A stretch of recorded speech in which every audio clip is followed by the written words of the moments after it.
long-term back-end veteran players that are screwing this all up. That just all sounds insane to me.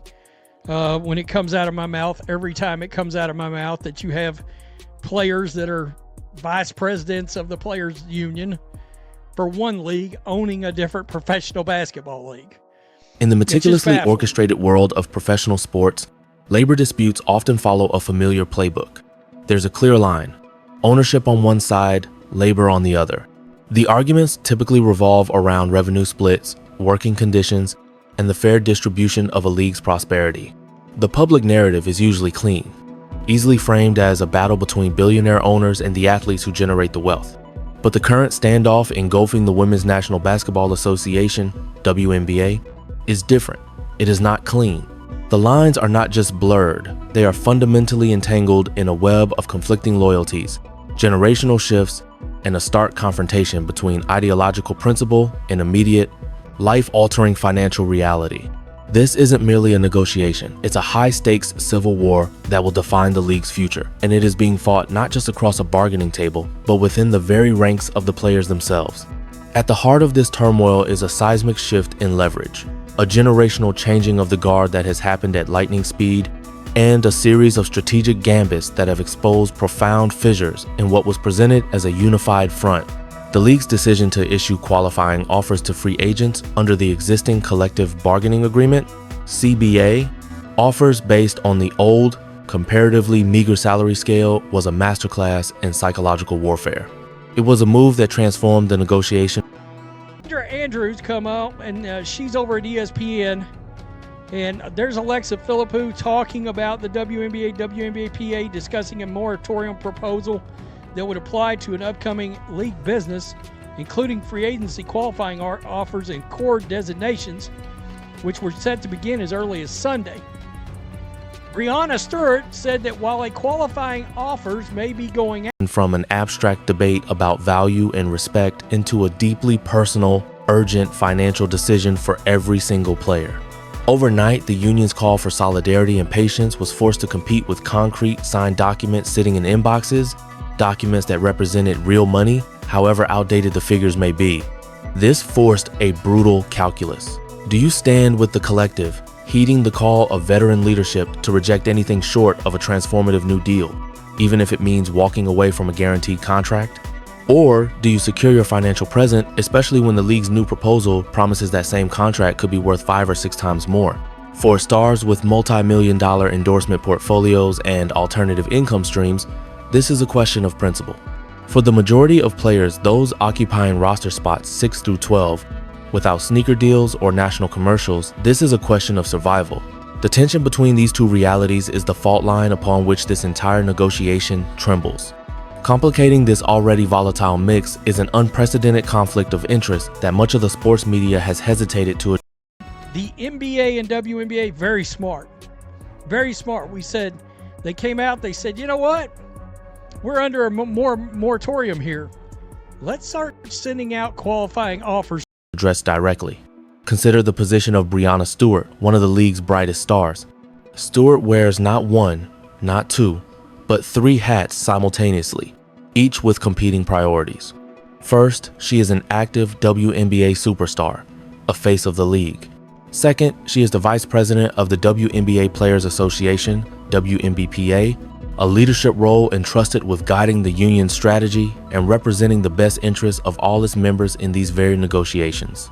Third, and most provocatively, Stewart is a co-owner of Unrivaled, a new, privately backed women's basketball league set to launch in direct competition with the WNBA. From a purely strategic standpoint, this creates a dizzying paradox. As a union leader, her duty is to secure the best possible outcome for WNBA players, strengthening the league they call home. As a co-owner of a rival league, her financial success is intrinsically linked to Unrivaled's ability to attract top-tier talent. The stronger the WNBA becomes through a successful CBA that raises salaries and improves conditions, the harder it will be for Unrivaled to lure players away. Conversely, discord, dissatisfaction, and a work stoppage in the WNBA create a prime opportunity for a new league to position itself as a player-friendly alternative. So, When Stewart stood front and center, utilizing her union platform to urge players not to sign, the WNBA's qualifying offers a move that halts the league's business and creates instability. It raised unavoidable questions. Whose interests were being prioritized? The collective good of the WNBA's? None of them. And it's common knowledge. It's common. I mean, there's sports fans that don't give a rip about the WNBA that knows it's never made a profit. Why? Because it's been a running joke forever. And then, of course, it also got a lot of publicity when Brittany Griner got locked up in Russia. Yeah, that was a thing. But nonetheless, players, or the strategic positioning of a competing enterprise in which she holds a financial stake, this is not a minor ethical gray area. It is a chasm of conflicting incentives. The fact that this overlap has not become a central point of public scrutiny speaks to the powerful, emotionally charged narrative of player empowerment that has thus far shielded individual actors from such scrutiny. But within the cold logic of negotiation and leverage, it matters profoundly. For decades, the financial story of the WNBA was straightforward and widely known, even to casual sports fans. The league did not make money.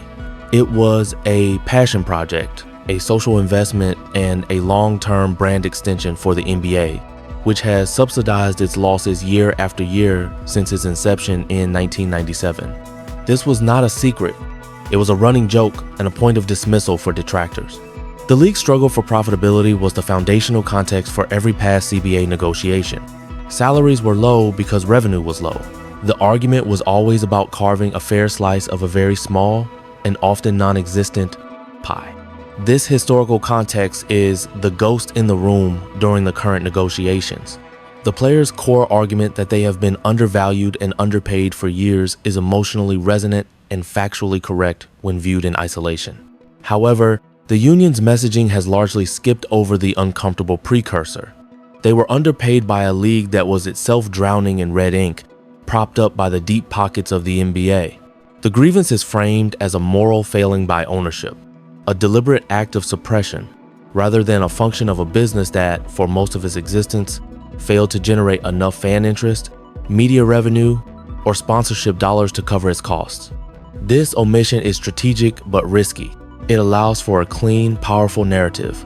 We built this, now pay us. But it crumbles under the scrutiny of anyone who remembers the empty arenas and scant television coverage of even 5 years ago. The disconnect becomes glaring when players and their most vocal supporters speak as if the league has been secretly profitable and hoarding riches, rather than openly loss-making and sustained by subsidy. The landscape, however, has changed dramatically. Driven by a historic influx of collegiate star power, Caitlin Clark, Angel Reese, Cameron Brink, Paige Buchers, the league is experiencing a commercial and cultural renaissance. Ratings are skyrocketing. Tickets are selling out. Jerseys are flying. Talking about. And let's be real.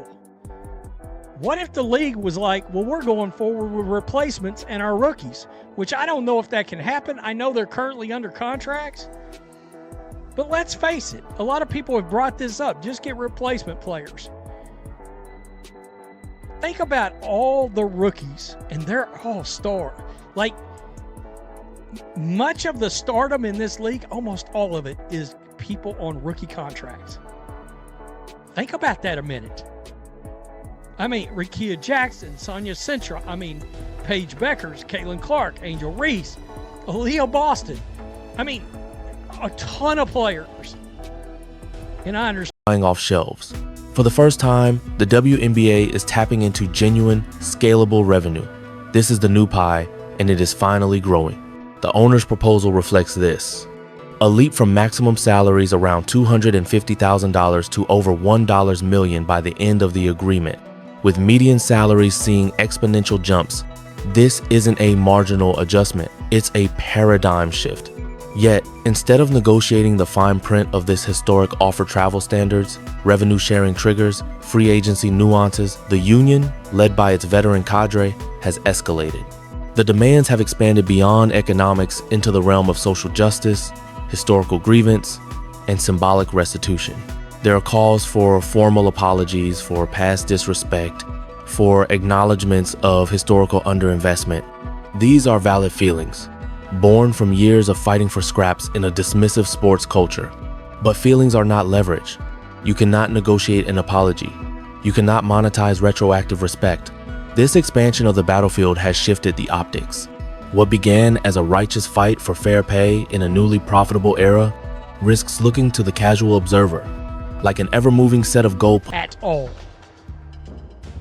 I'd be willing to bet they would look no different. Oh, I'm tuning in for Caitlin Clark versus Paige Beckers. I'm tuning in for Caitlin Clark versus Anya Cintron. That's still all on the table. Angel Reese is out. You get my point I'm trying to make. When players are seen rejecting offers that would quintuple their income, the question becomes inevitable. What, precisely, would be enough? This brings us to the most uncomfortable and perhaps most decisive dynamic of all. The generational divide in leverage. The loudest, most visible voices in this fight, the Breanna Stewarts, the Diana Taurasi's, though retired, a symbolic figure. The veterans who have endured a decade of commercial neglect are not, in 2024, the primary engines of the league's explosive growth. The league's newfound financial viability is not being driven by fans tuning in to see a veteran all-star.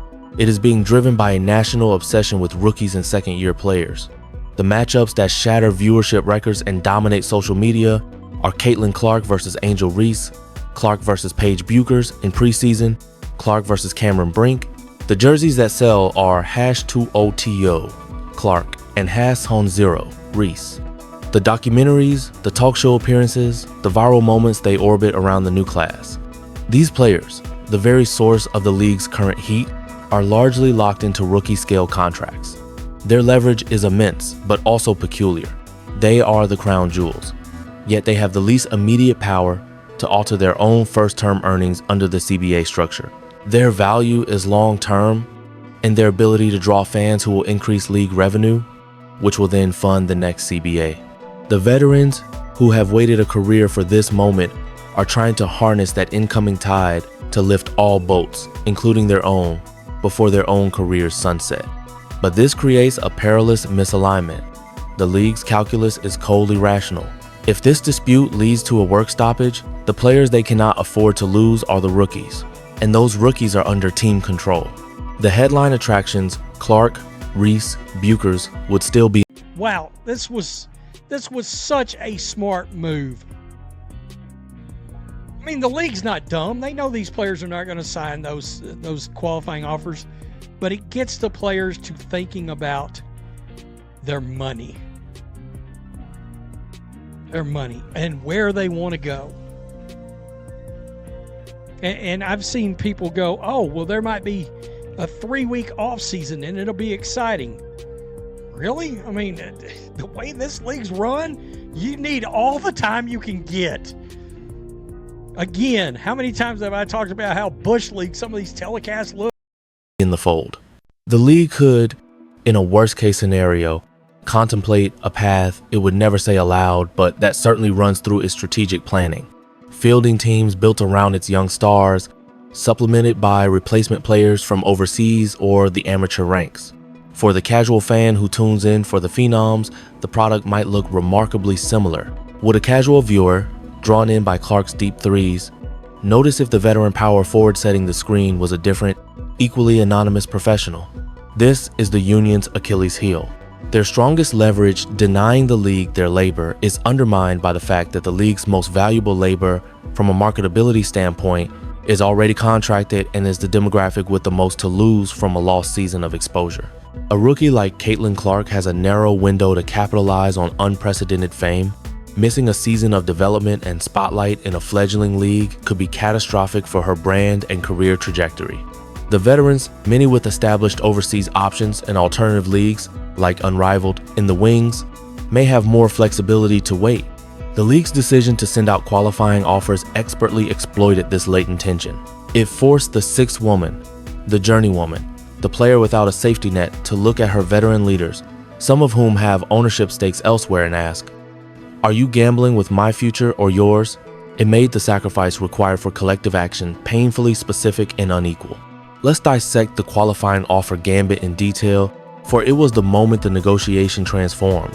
Under the existing CBA, teams extend 1-year qualifying offers to certain free agents to retain negotiating rights. These offers are based on the old salary scales, now considered obsolete by the players. The union, expecting a negotiation on a new CBA, called for a moratorium on all such business. The league, citing its legal right under the standing agreement, lifted its own moratorium and sent the offers anyway. On the surface, this seemed like a provocative but pointless move. No player in their right mind would sign a deal for $120,000 when a new CBA might offer $500,000 for the same season. The league knew this. The signing wasn't the point, the thinking was personalization of the abstract. It took the grand collective struggle for fair pay and reduced it to a single PDF attachment with the player's name, team, and a specific dollar amount. This is no longer about the players. It's about you. What will you do? Philosophy becomes payroll. Creation of a concrete baseline. It established a stark, tangible before picture. The owner's proposal now has a direct comparator. It's not just a better deal. It's, instead of this $100K, you could have this $500K. The gap is no longer theoretical. It's arithmetic, and it's life-changing. Testing unity through strain. It applied immediate, unequal pressure across the roster. For a superstar, ignoring a $120K offer is an annoyance. For a fringe player for whom $120K represents their entire annual income, ignoring it is an act of profound financial faith in the union's strategy. That faith is easier to break. Shifting the public narrative. It reframed the players from aggrieved petitioners to reluctant recipients. The public sees players being offered a formal contract, however outdated, and rejecting it. The subtle shift in perception is critical. From they won't pay them to they won't accept what's offered. This plays directly into the league's ability to ask the public what more do they want, forcing a silent reckoning. It initiated countless private conversations, text threads, and locker room doubts. Players are now doing mental math not just about the new CBA, but about mortgage payments, family support, and the terrifying brevity of an athlete's earning window. This silent reckoning is where unity often erodes, one anxious thought at a time. As the standoff continues, the fundamental question crystallizes. Is this still a negotiation about economics, or has it morphed into a battle for control, legacy, and the symbolic rectification of past wrongs? The owners have put a historically substantial offer on the table. It addresses core economic grievances with massive raises. The union's escalation into broader territory suggests that for the veteran leadership, this is about more than money. It's about power, the power to dictate terms, to receive homage for past struggles, to fundamentally alter the owner-player dynamic forever. It's about ensuring that the veterans who carried the league through the lean years are the architects of its prosperous future. But this symbolic battle is being fought with the very real currency of younger players' prime years and role players' financial security. The league, backed by the infinite patience and resources of the NBA, can afford to wait. The NBA has treated the WNBA as a long-term investment for 27 years. Another year of losses or even a canceled season is absorbable. For players, a year is a huge chunk of a career. A year is lost earnings that can never be reclaimed. A year is momentum stalled at the precise moment the world is finally watching. The league's patience is a weapon. Every day that passes is a day a player wonders if the monumental raise on the table is worth the risk of losing it all for a slightly more monumental raise. Every day, the allure of the qualifying offer, a bird in the hand, grows against the two in the bush of an uncertain, albeit potentially better, deal. Labor history shows that unity in professional sports is strongest when the injustice is unambiguous and the sacrifice is shared equally. The WNBA players' fight began with that clarity, but the league's strategic moves highlighting the conflict of interests, exploiting the generational leverage gap, and most of all, making the fight personal with those qualifying offers have muddied the waters beyond recognition. The outcome now hinges on a single, inevitable event: the first crack in solidarity. It will not be announced at a press conference. It will happen in an agent's office or via a quiet signature sent by email. It will be a player, likely one without fame or a financial cushion, deciding that the risk is too great, the offer is too good, and her family's stability cannot be wagered on a principle that seems to be expanding by the day. Once that first player signs, the dam threatens to break. the psychological pressure on the next player doubles. The union's position shifts from one of defiant unity to one of damage control. The league's offer, already substantial, may suddenly look like the only safe harbor in a self-created storm. The WNBA is at a crossroads unlike any in its history. One path leads to a historic new CBA, fueled by its young stars but forged by its veterans, launching the league into a new era of prosperity. The other path leads to a bitter, divisive struggle that could sacrifice the league's hard-won momentum on the altar of principles that not all its players can afford to uphold. The real negotiation is no longer just between the WNBA and the WNBPA. It is now within the heart of every player, torn between the legacy of the struggle and the reality of the check. The next move won't be a headline. It will be a signature. And everything that follows will hinge on who is brave enough or desperate enough to be the first to put pen to paper.